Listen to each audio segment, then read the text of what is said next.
Hello everyone. In the presentation, I'm going to share some observations I did last week in MoMA with you, and also some works I have did so far for the Bridge 2 project. In the MoMA, we are required to find an artwork that attracted us, and another artwork that I didn't understand. The work I chose that attracted me is the water lilies from Monet. The first thing I noticed about this painting is its huge scale. When I walked into the display room, I was shocked that such a huge room can only contain 2 water lilies, and I could only see a part of the painting while just standing in front of it. Also, its composition is quite long and narrow, so in order to appreciate the whole work, I had to turn my head and scan it. The second figure in my observation is that the brushstroke is extremely rough, so that every figures in the painting do not have a clear outline, which makes them quite hard to be recognized. But at the same time, because of it, the painting is very decorational and unified. The tone of the painting is very bright and vivid. Monet used quite bright color to depict the figure and lower the value contrast intentionally, which enable viewers to pay more attention on the color instead of figuring out what is the painting. Based on the observation I did, I also came up with 3 questions. The first question is that why Monet reduced the value contrast so much for this painting? I tried to remove the hue of the color in the Photoshop, and I noticed that the painting becomes even flatter and harder to recognize the subject matter. Why Monet did that? My second question is that why Monet chose such a huge and long composition for his painting?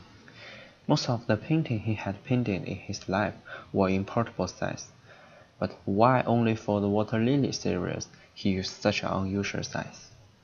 My third question is about the history of Monet.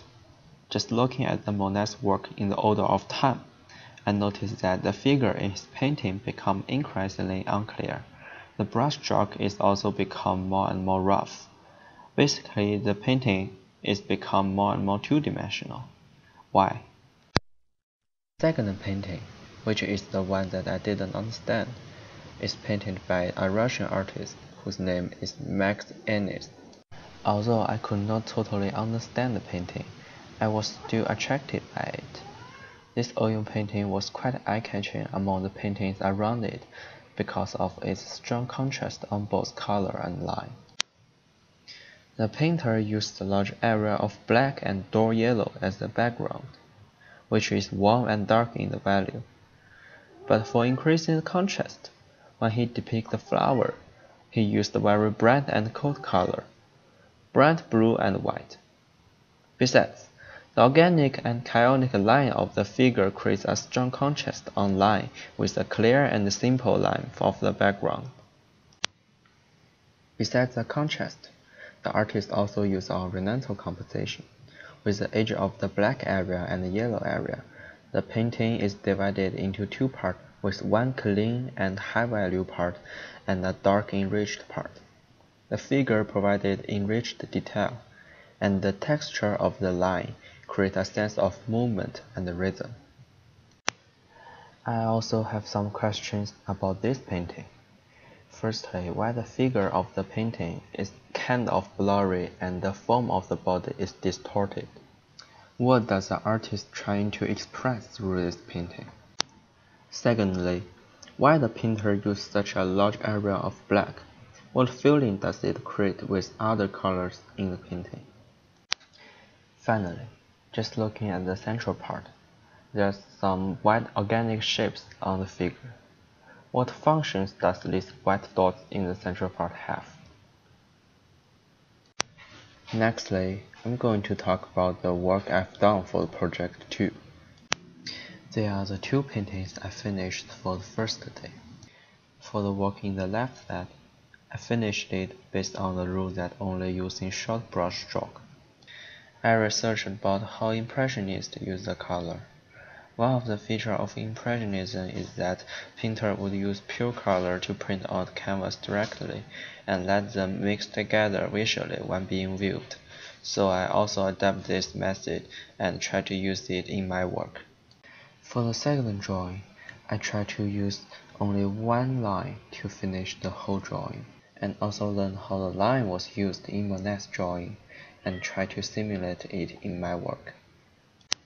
For the second day, the main differences between the two works is about the materials I used. Seeing some of the sketches that are created by Asian masters, some of them are painted with ink. But instead of using the ink, I used watercolor, because I think the watercolor is lighter and more transparent, so it can create a stronger difference of the value. If I use the watercolor for my work, I think the variety of the value in my work will be more enriched. Charcoal is also a very popular material for traditional painters to do their sketches. It can easily create lines in different value, thickness, and texture, so I choose the charcoal to do my second work. For the work in the left side, I only use the horizontal lines to cover the dark area, and use this method to create the form of the cat. Also, I considered much about the composition. I basically use a triangular composition with the tail of the cat and two edges of the shadow, and the action of the cat has a lift tendency, which gives the work some movement. I focused more about how I produce this work for the second work. I tried to draw the cat when the cat is moving, and once the cat moved, I start over on the same page. It was hard for me to draw enough lines that can indicate a cat at first, and I failed for several times.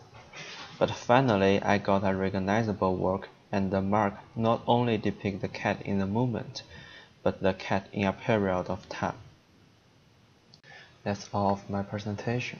Thanks for watching and listening.